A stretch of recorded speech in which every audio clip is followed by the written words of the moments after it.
আসসালামু আলাইকুম, স্বাগত লিডস নিউজে।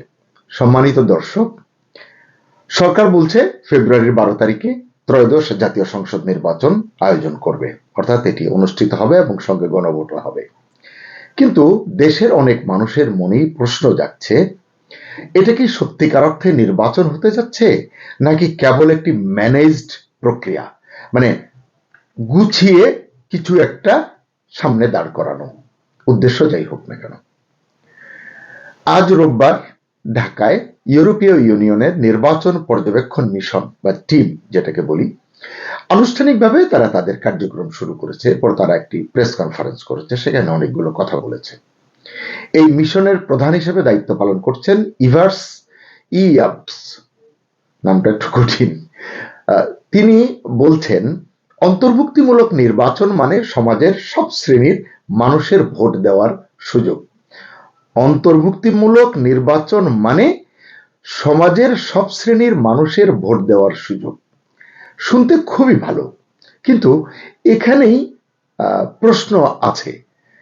বাংলাদেশের সবচেয়ে প্রাচীন ও বৃহৎ রাজনৈতিক দল বাংলাদেশ আওয়ামী লীগ এই নির্বাচনে অংশ নিতে পারছে না, এখন পর্যন্ত আমরা সেটিই জানি।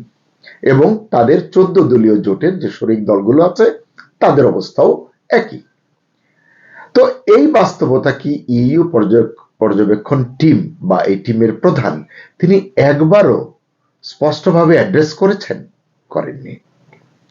বরং ইভার্স বলছেন, অন্তর্ভুক্তি মানে নারী, সংখ্যালঘু, আঞ্চলিক জনগোষ্ঠী এবং বিভিন্ন সামাজিক শ্রেণীর ভোটাধিকার নিশ্চিত করা। এখন আওয়ামী লীগের যে নেতা কর্মী সমর্থকদের বিশাল একটা ভোট ব্যাংক আছে, তাদের ভোটাধিকার নিশ্চিত করার বিষয়টি নিয়ে ইভার্সের কোনো মন্তব্য নেই বা কোনো চিন্তা নেই বলেই মনে হয়েছে আজকের প্রেস কনফারেন্সের যে কথাগুলো গণমাধ্যমে এসেছে তা ভালোভাবে বারবার পাঠ করে এমনটি মনে হয়েছে। তাই প্রশ্ন হচ্ছে, রাজনৈতিক প্রতিনিধিত্ব কি সমাজ থেকে আলাদা কিছু? একটি বৃহৎ রাজনৈতিক শক্তিকে বাদ দিয়ে আপনি কি সমাজকে অন্তর্ভুক্তিমূলক করতে পারবেন? সমাজের অন্তর্ভুক্তি কি তাতে সম্পূর্ণ হবে? মনে হয় না। ইউরোপীয় ইউনিয়নের পর্যবেক্ষণ টিম বলছে, ইভার্স বলছেন, তারা নজর রাখবে বিশ্বাসযোগ্য ভোটার উপস্থিতির উপর। আসলে এটা নিয়ে কি বলবো, এই যে কৌশল ভোটার উপস্থিতি ভোট কেন্দ্রে, এই কৌশল আসলে পুরনো বাংলাদেশে, এটা বাংলাদেশকে নতুন করে শেখাতে হবে না। আমরা নিকট অতীতে দেখেছি সকাল থেকে বিকাল পর্যন্ত কিছু মানুষকে ঘুরিয়ে ফিরিয়ে ভোট কেন্দ্রের লাইনে দাঁড় করিয়ে রেখে ভোটার উপস্থিতি দেখানোর অপচেষ্টা করা হয়েছে, গণমাধ্যমকে ধারণা দেওয়ার চেষ্টা করা হয়েছে, দিনভর বেসুমার ভোট পড়েছে। আসলে আপনারা তো ভালোই জানেন যে সেই সব নির্বাচন কি বিশ্বাসযোগ্য হয়েছিল? হয়নি, হতে পারে না। আসলে বুজরুকি করলে, চালাকি করলে, কৌশল করলে, এগুলোকে বাংলা ভাষায় আরো অনেক খারাপ শব্দে বলা যায়, আমি সেদিকে যেতে চাই না। আসলে এটি কোনো ইতিবাচক ফলাফল বয়ে আনে না। তো এই প্রেক্ষাপটে এবার তাহলে কি বদলালো? এত নতুন নতুন গাল গল্প শুনলাম, নতুন স্বপ্ন শুনলাম, নতুন বাংলাদেশ শুনলাম, গণতন্ত্র নতুন করে লিপিবদ্ধ করা হবে, সকল কিছু হবে, তো বদলানোটা কি? সেই তো একই লাইন রয়েছে যে ভোট কেন্দ্রে ভোটার উপস্থিতি দেখালেই ভোট গ্রহণযোগ্য হয়ে যাবে। তো ইইউ পর্যবেক্ষণ মিশনের প্রধান পরিষ্কার করে বলেছেন, তারা রাজনৈতিক দলের নিবন্ধন, নিষেধাজ্ঞা বা রূপান্তরকালীন বিচার নিয়ে কোনো মন্তব্য করবেন না। কেন ভাই, কে মানা করেছে? নাকি কারো কাছে দাসখত দিয়ে এসেছেন আপনারা? তিনি বলছেন তাদের কাজ নাকি ঐতিহাসিক প্রেক্ষাপট বিশ্লেষণ করা নয়। তাহলে কি করা? কাউকে ওই যে ম্যানেজড প্রক্রিয়া কিছু একটা করে উপহার দিয়ে যাবেন। প্রশ্ন হচ্ছে, রাজনীতিকে বাদ দিয়ে কি নির্বাচন আসলে বোঝা যায়? মানদণ্ড পরিমাপ করা যাবে? যাবে না তো। একটি দেশের রাজনৈতিক বাস্তবতা এড়িয়ে এর গণতান্ত্রিক মানদণ্ড কখনোই মূল্যায়ন করা সম্ভব নয়। এ সমস্ত মিশন প্রধান তাদের কি ব্যাকগ্রাউন্ড তা জানি না, কিন্তু তারা সাদা চামড়া বলেই যা বলবে তাই মেনে নিতে হবে, এটিও গ্রহণযোগ্য নয়। 2008 সালের পর এবারই প্রথম ইউরোপীয় ইউনিয়ন পূর্ণাঙ্গ পর্যবেক্ষণ মিশন বাংলাদেশে পাঠাচ্ছে বা তারা আসছে প্রায় 200 জন পর্যবেক্ষক, 27টি ইউরোপীয় ইউনিয়নের দেশ, ইইউ দেশ, সঙ্গে কানাডা, নরওয়ে, সুইজারল্যান্ড, আরো কেউ কেউ থাকতে পারে। এত বড় মিশনের কাছে বাংলাদেশের সাধারণ মানুষের প্রত্যাশা কিন্তু ছিল। সেই প্রত্যাশা ছিল যে এই পর্যবেক্ষক টিম বা মিশন তারা অন্তর্ভুক্তিমূলক নির্বাচনের প্রশ্নে স্পষ্ট অবস্থান নেবে। কারণ এর আগে তো আমরা দশকের পরে দশক এইসব ওয়াজ নসিহত তাদেরকে করতে দেখেছি, এই না করলে অন্তর্ভুক্তি হবে না, ওই না করলে অংশগ্রহণমূলক হবে না। কিন্তু এখন বাস্তবে কি দেখা যাচ্ছে? অন্তর্ভুক্তিমূলক নির্বাচন মানে এখন বলা হচ্ছে সব মানুষ ভোট দিক, কিন্তু সব রাজনৈতিক শক্তি অংশ নেবে এই প্রশ্নটি নাকি গৌণ। কে শিখিয়ে দিল তাদেরকে এই মহান ব্যাকরণ? জাতিসংঘের বক্তব্য প্রায় একই, মানে এটি একই বলছে এই কারণে যে গত বছর গোয়েন লুইস ছিলেন আমাদের এখানে আবাসিক প্রতিনিধি, তিনি তো অন্তর্ভুক্তিমূলক নির্বাচনের সঙ্গেই বদলে দিয়েছিলেন, তখন আমি একটি কন্টেন্ট করেছিলাম। তিনি বলেছেন যে অন্তর্ভুক্তি মানে রাজনৈতিক দল নয়, জনগণের অংশগ্রহণ। মানে এখন আমার দল নির্বাচন করবে না, আমার দলের ভোটাররা ভোট কেন্দ্রে যাবে না। আওয়ামী লীগের সভাপতি শেখ হাসিনা কিন্তু বলছেন যে তার নেতাকর্মীরা ভোট কেন্দ্রে যাবে না, তাহলে সব জনগণের অংশগ্রহণে ভোট হয় কি করে? মানে কোন বিশ্ববিদ্যালয়ের ডিগ্রি নিয়ে এইসব কথা বলতে হয়? গণতন্ত্রকে শুধু ব্যালট বাক্সে কাগজ ফেলা আপনাদের কি মনে হয়, নাকি নিজের রাজনৈতিক পরিচয় দিয়ে নিরাপদে অংশ নেওয়ার অধিকার? মানে আমার যে রাজনৈতিক পরিচয় আছে সেটি নিয়ে আমি নিরাপদে অংশ নিব নির্বাচনী প্রক্রিয়ায়, একটি গণতান্ত্রিক প্রক্রিয়ায়। রাষ্ট্রবিজ্ঞানীরা, অনেক খ্যাতিমান রাষ্ট্রবিজ্ঞানীরা বহু আগেই সতর্ক করেছেন এসব বিষয়ে। বলেছেন কোন সমাজের একটি বড় অংশকে রাজনৈতিকভাবে বাইরে ঠেলে দিলে, বৃত্তের বাইরে, সার্কেলের বাইরে ঠেলে দিলে যে শূন্যতা তৈরি হয়, সেই শূন্যতা তৈরি করে নিরাপত্তা ঝুঁকি, চরমপন্থা এবং অস্থিরতা। তাই আজকের বাংলাদেশে প্রশ্নটা আরো গভীর এবং এই ইস্যুটি নিয়েই। আওয়ামী লীগের কর্মী সমর্থকরা কি দেশ ছেড়ে চলে গেছে? কি মনে হয়? বঙ্গোপসাগরে ঢেলে দেওয়ার কথা বলেন কেউ কেউ, তারা কি চলে গেছে? সবাই কয় হাজার গেছে? তো যারা আছে তারা কি ভোটার নয়, নাকি তাদের রাজনৈতিক পরিচয়টাই এখন আসলে এই সমাজে অপরাধ হয়ে গেছে? এবার আরো কি দেখলাম আমরা, কিছু দল আওয়ামী লীগের সাধারণ সমর্থকদের বলছে এলাকায় এলাকায় গিয়ে পুরনো পরিচয় ভুলে যান, আমাদের সঙ্গে মিশে যান, মামলা মোকদ্দমা জেল জুলুম আমরা দেখব। মানে এ প্রসঙ্গে রাষ্ট্রবিজ্ঞানী স্টিভেন লেভিটস্কি এবং ড্যানিয়েল জিবলাট, নাম যদি ভুল না করে থাকি, তাদের দুজনের যৌথ একটি বই আছে, হাউ ডেমোক্রেসি ডাই, কিভাবে গণতন্ত্র মারা যায়। এই বইতে তারা দেখিয়েছেন যখন রাজনৈতিক দলগুলো অন্য দলের ভোটারদের আত্মীকরণ করতে চায়, আত্মীকৃত করতে চায় বা নিশ্চিহ্ন করতে চায়, তখন গণতন্ত্র দুর্বল হয়ে যায়। কারণ এতে নাগরিকের স্বাধীন রাজনৈতিক পরিচয়ের অধিকার ক্ষতিগ্রস্ত হয়।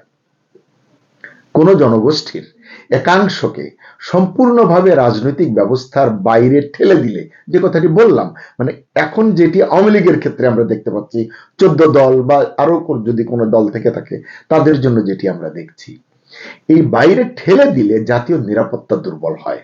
এটা কোনো তত্ত্ব কথা নয়, এটাই বাস্তবতা। প্রশ্ন হলো, দেশের আওয়ামী লীগের নিরপরাধ সমর্থকদের পুরোপুরি রাজনৈতিকভাবে বাদ দিলে সেই শূন্যতা কে কাজে লাগাবে? এটা শূন্যতা তো হবে, কে কাজে লাগাবে? নিশ্চয়ই কোনো বাহ্যিক শক্তি বা বাহ্যিক শক্তির কোনো প্রতিনিধি, আঞ্চলিক প্রতিদ্বন্দ্বী, কিংবা বৈশ্বিক খেলোয়াড়েরা, মানে যাদের প্রয়োজন।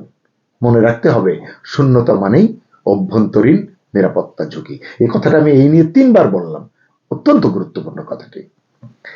এবার আরো দেখছি যে ধর্মভিত্তিক কিছু দল, তারা যেন মনে করছে তারা কোনো অদৃশ্য আন্তর্জাতিক সমর্থন পেয়ে গেছে এবং সেই শক্তির ভরসায় তারা আওয়ামী লীগকে চিরতরে মুছে ফেলার ভাষা ব্যবহার করছে। গণমাধ্যমে আছে, দেখে নিতে পারেন। কিন্তু আমি প্রশ্ন করতে চাই, ভূ রাজনীতি কি এতটাই সরল? বাংলাদেশের ধর্মভিত্তিক দলগুলো যদি এই ভূ রাজনৈতিক সমীকরণ না বোঝে এবং আজকের সমর্থনকে বা আজকে তারা যেটি ফলো করে প্রচার করছে এটিকে চিরস্থায়ী বলে মনে করে, তবে ভবিষ্যতে, অদূর ভবিষ্যতে, নিকট ভবিষ্যতে তারা যে বড় ধরনের ঝুঁকিতে পড়বে, এর দায় অন্যের উপর চাপানোর সুযোগ পর্যন্ত থাকবে না। আন্তর্জাতিক রাজনীতির একটা খেলা বুঝতে হবে। আন্তর্জাতিক রাজনীতিতে কোনো পরাশক্তি, যাদের ভয়ে আমরা ভীত থাকি, আদিষ্ট হয়ে অনেক কাজ করি, এই পরাশক্তিগুলো খুব কম ক্ষেত্রেই কোন দলকে স্থায়ীভাবে বাদ দেয়। এখন আওয়ামী লীগের কথাটি আসছে, বরং তারা বিভিন্ন দলকে বিবেচনায় ধরে রাখে। কারণ কি, পশ্চিমা বিশ্ব কখনোই দক্ষিণ এশিয়ার একটি পুরনো বৃহৎ ও জাতীয়তাবাদী রাজনৈতিক শক্তিকে পুরোপুরি বাতিল করবে না। এটি আমার কথা নয়, এটি রাজনৈতিক পর্যবেক্ষক যারা, গবেষক যারা, তাদের কথা, রাষ্ট্রবিজ্ঞানীদের কথা। কেন করবে না?